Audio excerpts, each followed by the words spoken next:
The road to hell is paved with good intentions, or so the saying goes. In my experience, so can be the efforts of the wrong expert hired to help your organization. Listen to this episode of Leverage Your Spark to learn how to avoid hiring the wrong expert. Welcome to Leverage Your Spark. I'm Brandy Lawson.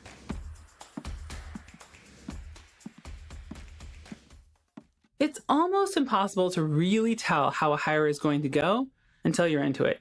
That's why there's this other saying, slow to hire, fast to fire. But even with a great process that includes all the right things, starting with a referral, checking in with how you feel about the consult, asking probing questions, checking references, and looking at other work, we've all made the wrong hire. What you can't tell easily, even with the best upfront work, is some of the nuances of working with an expert. Like, if something will go sideways during the project, either on your side or their side, and then how they will handle it. If they're going to show you that they're staying in the driver's seat. And their consistency and style of communication, leadership, and knowledge advancement. It's much like the fact that a driver's test isn't what insurance agencies use to determine car insurance rates. The whole reason you want an expert is to help accelerate growth and improvement or add capacity. Avoiding the wrong hire means you don't waste time or resources on something that doesn't work. Ain't nobody got time or resources to waste. Much like getting the right hire, avoiding the wrong hire means having a vetting system in place to increase your chances of getting the outcomes you want and noticing red flags earlier.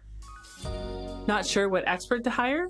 At FieryFX, we know a thing or two about getting the most from working with experts. Plus, we're experts in strategy, websites, analytics, smart business, and technology. Find out how to benefit from hiring an expert by booking a consult with us at FieryFX.com/experts. Let's get down to it. What is the magic process to avoid hiring the wrong expert or external agency? Spoiler alert, there's no magic process, but there are key items you can incorporate into your process that vastly improve your ability to spot a bad fit before it's too late. First, don't be in a hurry. In other words, most of the time when we hire the wrong expert, there were warning signs. We just failed to recognize them because we were focused on other priorities, like timelines. Second, use core values to evaluate potential experts. Just like when you want to hire someone for your team, using your core values to evaluate potential experts is the best way to test for fit and spot those incongruencies early. Third, does their communication style match with the organization? Communication consists of not only content, but also channels, context, and connection.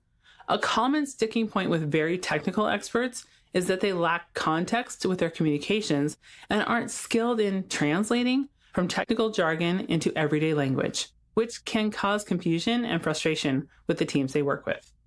Number 4, process and framework. Does the expert have a defined process or framework to guide the project or work? A defined process is typically the hallmark of an expert that can lead you through territory that's new to you. If they don't have a process, they're likely to be more of an order taker, an expert in implementation, but not in strategy, planning, or definition, which is great, as long as that was what you need. Finally, scorecard.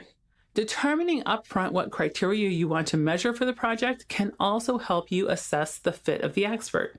If you're new to scorecards, I discuss them in depth in episode 10 of this season. Avoiding the wrong expert hire means you can conserve precious time and resources, get the results you want, and avoid getting burned out. I don't know about you, but it only takes one bad hire to jade me and cause me to look for ways to just do it myself instead of getting the help I need. A surefire path to burnout. I think the biggest payoff from avoiding bad hires is that you end up finding trusted partners and advisors, people you work with again and again that add massive value to your team and organization.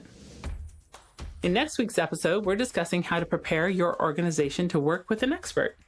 Finding the right one is important, but making sure you can use them might even be more important. Wondering if you're getting the best results from the experts you work with? Let us help. Book a consult with us at FieryFX.com/experts.